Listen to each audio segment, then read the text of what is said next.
So welcome to our part 2 of how to write a thesis statement.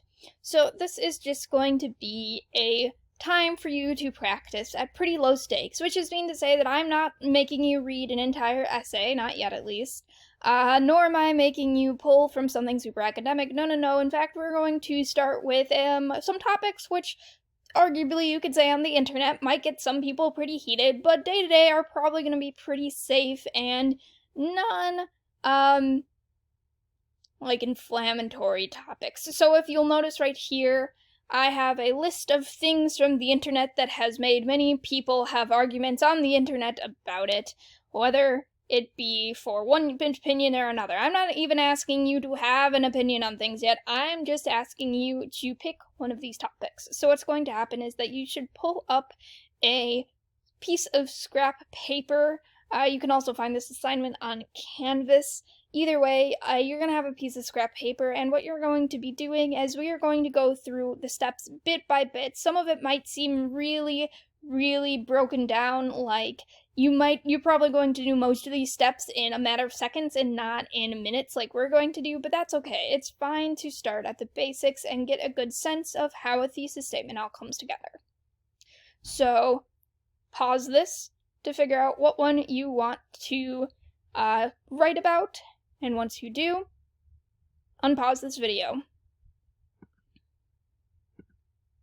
So now you have your topic. These are the general ideas that we're going to go through to how to even have a thesis. And this comes in handy if you're sitting there and you're like, I don't even know where to start with a thesis. You know, I read this article or I read this speech, and to be honest, I am just super lost. I don't even know what to argue. Well, no fear, we're going to teach you how to make sure that that doesn't happen.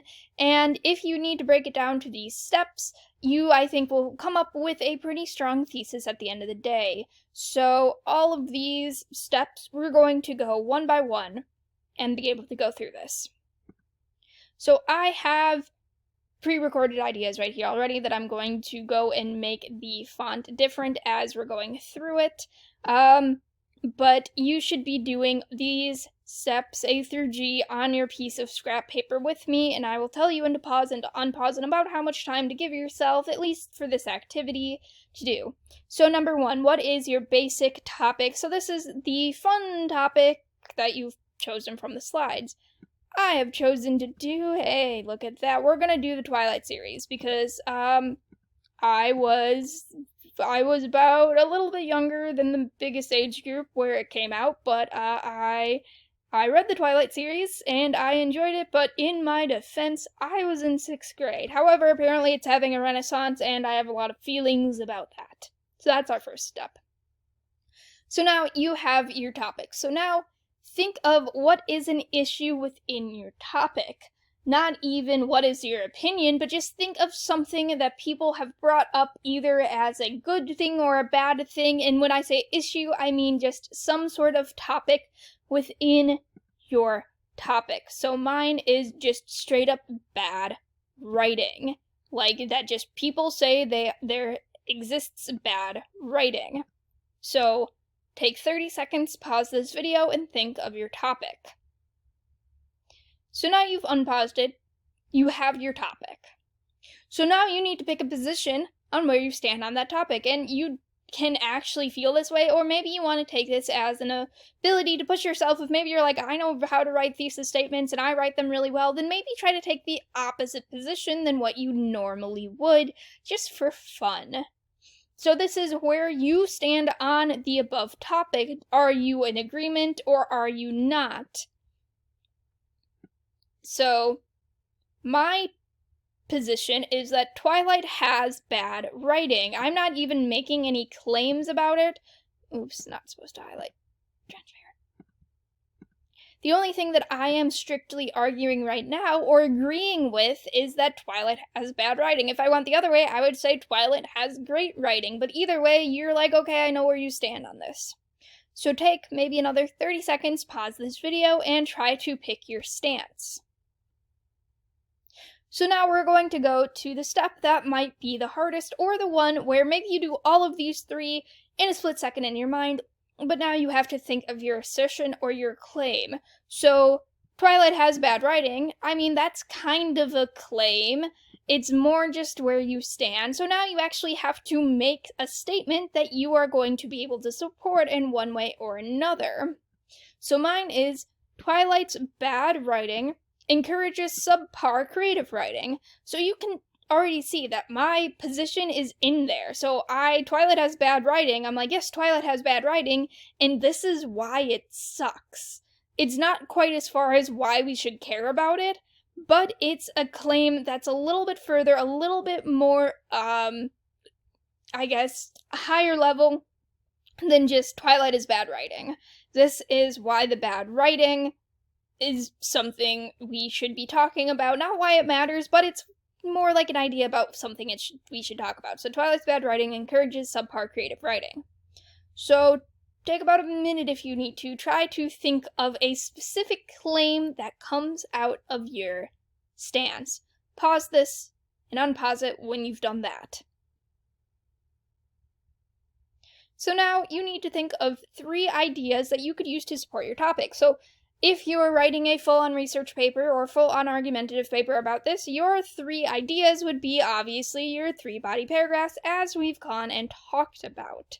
You need to be able to think of ideas that you would be able to pull out more than 3 examples to support your 3 that you have. So at the end of the day, it kind of comes out to having 9 pieces of evidence in a traditional 5-paragraph essay that you'd be using. So it's not even just enough that you have your 3 ideas, but is there enough in these 3 ideas to even talk about it further, to really unpack and make a good paragraph? So first, I have plot holes. This is the first thing that is bad writing, so the plot holes. And so, I would bring up 3 different examples or 3 different times where plot holes completely ruined the overall plot. I also have cliched plot lines, so once again, I would traditionally find 3 examples of times where it was just so cliched and so bad. And then lastly, the international success. So these first 2 body paragraphs relate to the first part of my assertion, which is that it has bad writing. But then this is kind of what encourages subpar creative writing. So, having a bad book is having a bad book, but there are thousands and millions of books out there that you can choose from. But I'm also specifically arguing that it's the success, the international success, that has encouraged subpar creative writing. So I would, in this point, have 3 examples or 3 causations, maybe okay, so the international, after it blew up, maybe have 3 other examples of bestsellers that were around the same plot or same idea, to say hey, this is the copycats and they still suck and they probably would not have gotten popular if not for the Twilight craze. So take a minute or 2, however long you need, pause this video, write in your 3 supports. So the absolute last bit is, what is the big deal? Why should we care about your opinion? So what? Twilight has bad writing and a bunch of other people are doing really bad, cringe-worthy romances with dragons or, werewolves or vampires or whatever have you. Who cares? We're all adults. We can choose the books we read. Why should this matter? So this is the biggest and most difficult that you have to think of, is why does it matter? Like I said, we're all adults, we can choose to read other books, but why should this be frustrating, or why should people care about the stance I'm making? So I have that it lowers the bar for good literature and has flooded the market with copycats. So I would probably, in each of these places, or in the 3rd paragraph, I would have this almost subclaim as a running idea all the way through, which is that by allowing this subpar creative writing, the bar for what we as a society consider good literature is completely lowered. We had people thinking that 50 Shades of Grey was good writing after this, and that is also horrendous writing, but we're not going to get into that. and that it's flooded the market with copycats. So yes, we're adults and we can choose the books we read, but if there's 100 books that are at this level of bad writing and there's one really, really great book, it's going to be so much harder to find that really good book.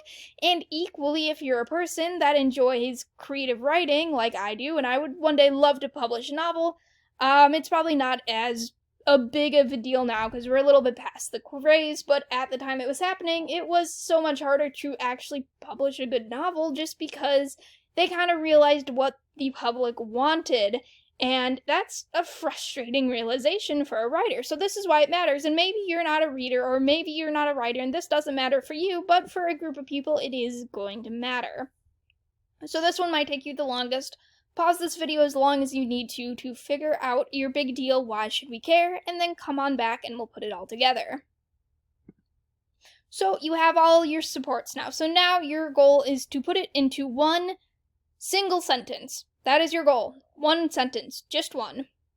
And put it all together and make it not sound clunky. So when I was doing this with another class, they watched me. I wrote it in real time and I was erasing or rearranging or rethinking the way that I wrote my thesis. And theoretically, I went through 3 or 4 drafts just in writing it out of my thesis statement. But I've been writing thesis statements for a long time. This is something that I've been doing since, God, for probably 10 years now. So yeah, I know at this point how to write a good thesis statement in my sleep, but I also know as I'm writing it how to change it around. You guys might actually have to physically do 2 or 3 drafts, and that's okay. So at the end, here is one single sentence that I come up. It has all my points in it, and it sounds fluid. So I have The Twilight series by Stephanie Meyer is written with bad writing, such as recurring plot holes, cliched plot lines, and caused an international success, which in turn has lowered the overall bar for good literature as well as flooded the YA market with copycats. So I'm giving you all the information. You can suss out from this that I don't like, that I think the writing in Twilight is bad. You know the 3 places that my writing is going, and it tells you this is why we should all care about it. And you'll notice that it just sounds, it has that sophistication. It's not just me copy and pasting the elements together to make a thesis. It's me thinking about how I can go from point A to point B to point C, that roadmap, and make it sound like it's all supposed to fit together. This might be the second most difficult thing to thinking of the why should we care, what's the big deal. So at this point, I have a couple more things to say, but pause this video for as long as it takes you to write your thesis statement, and then once you did, submit it to Canvas, and I will look at your final statement and make any comments if I need to. So unpause this when you've gone through and done your thesis statement and think that it's a worthy and good thesis. So yay, you've written your thesis. Maybe before you completely submit, you should look at these. Or when we go into other theses, if you already have submitted, take a lot of these. So avoid technical language unless it's a technical report. Choose words that a large audience would know. So unless you're talking to a group of scientists, don't use scientific words. With this one, for a lot of papers, you should use the language that your teacher expects you to. So this was like in an AP test. If there is specific AP language that they want you to use, yes, you absolutely should be using that. And that is writing to your language because you know that you're writing to the AP proctors. In general, though, if you're just writing a generic research paper for a class, unless it is, a science class, don't be trying to show how smart you are with a lot of big words because it's just unnecessary. Avoid vague words such as interesting, negative, exciting, unusual, and difficult, and a bunch of others in the same vein of those because honestly, those are just words that kind of are meaningless because you could say, oh, this is super interesting, but my level of interesting and your level of interesting are 2 different things. So that has me going, well, how interesting is it really? And unless you're going to qualify and say, this is what I find interesting, which just sounds weird, it's probably not going to be good. Same idea, avoid words such as society, values, or culture unless you're going to go through and explain, like, this is what the culture is, this is what society thinks. Because once again, your version of society and mine are very different. So that is all I have on thesis statements. Hopefully this has taught you a thing or 2, and good luck with writing any other thesis statements that you come across in other classes.